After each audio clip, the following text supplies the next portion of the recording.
Now, gents, if you're anything like me, you might have fallen in love with textured polo shirts this year. They've really come into their own with this old money aesthetic, but the truth is that men have actually been wearing polo shirts and specifically textured polo shirts for around 100 years.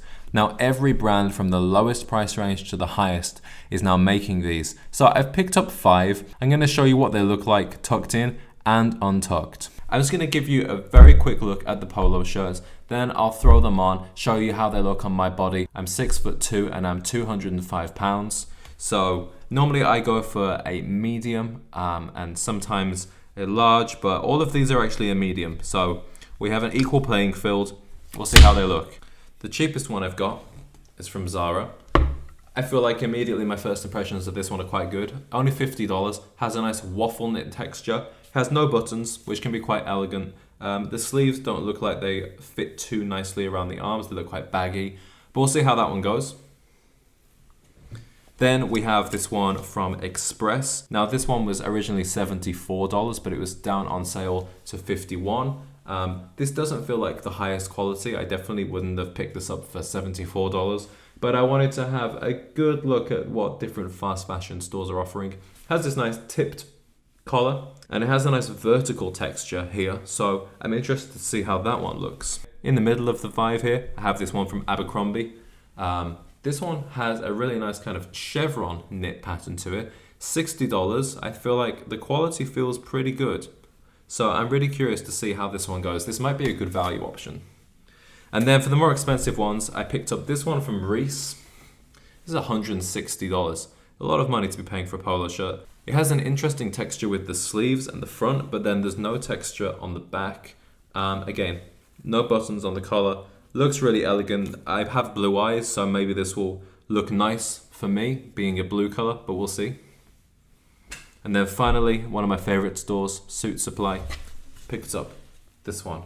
This has a nice ribbed texture to it. So we've got quite a few different textures here. It looks like it's going to fit quite nicely around the arms. I like the collar, no buttons, feels super soft. It's a cotton silk blend. To keep things fair, I'm going to be wearing the same pair of chinos throughout. These are from State and Liberty. They have a really nice stretchy fabric that really works for me as somebody who has bigger thighs and bigger glutes. They're very comfortable to wear. We'll keep the shoes the same. I'll throw on the same belt and it will give you guys a really good impression of what's good value for money, what might fit your body well, and what might suit you.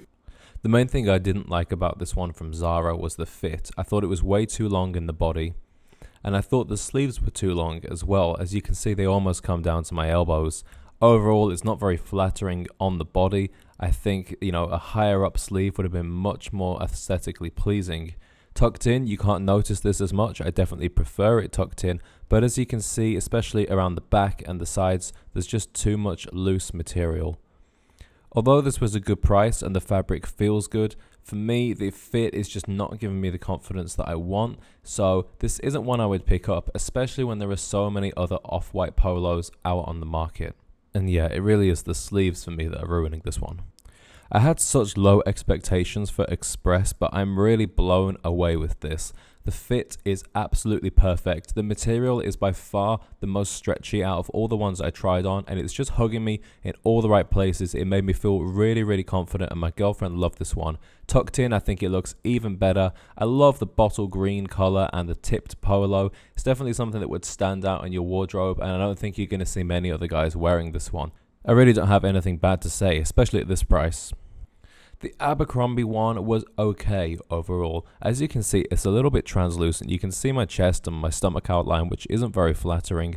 Overall, the fit is a fairly good slim fit, and I do like the texture of this one. I also think it's a nice off-white, and I do like the collar too. Tucked in, I think this one is much, much better. If any of you guys play golf, I think this would be a really nice way to stand out on the golf course. Tucked in as well, this is much more flattering to my silhouette, and I think it goes pretty nicely with the grey trousers and the brown belt. Next up is Reiss. This was the biggest disappointment for me. Although the fabric feels really nice and it's definitely good quality, it just doesn't fall in a flattering way on my body. I was also really disappointed with the colour. Despite having blue eyes, it actually wasn't that complimentary to my skin tone. Tucked in, I don't think it looks that much better either. I don't really like the texture. It has a kind of geometric pattern. Didn't look very stylish or classy, so this is definitely not going to stay. And we come to Suit Supply. The main problem with this one is by far the length. Just look how long it is. I'm 6'2" and it's coming past almost to my groin. It fits quite well around the arms and the shoulders, but you'll see there's so much extra material around my midriff. It makes me kind of look like a polar bear, and it's also translucent. It's really, really unflattering. Tucked in, it does look much better, but again, you can still see there's some extra material that's bunching up around the back and the sides. In person, the ribbed texture of this does not look very elegant either. For $160, there are much more flattering options out there, including the ones that were from Express and from Abercrombie. Well guys, I really hope that has helped give you a good picture of which store you should check out next time you're after a textured polo shirt. For my money, I'm going to rank them like this. I would put last place, Zara. Number 4, I would go with Suit Supply. Number 3, I would go with Reiss. Number 2, Abercrombie. But for me, the clear winner was Express. Overall, it's the fit that makes Express the winner.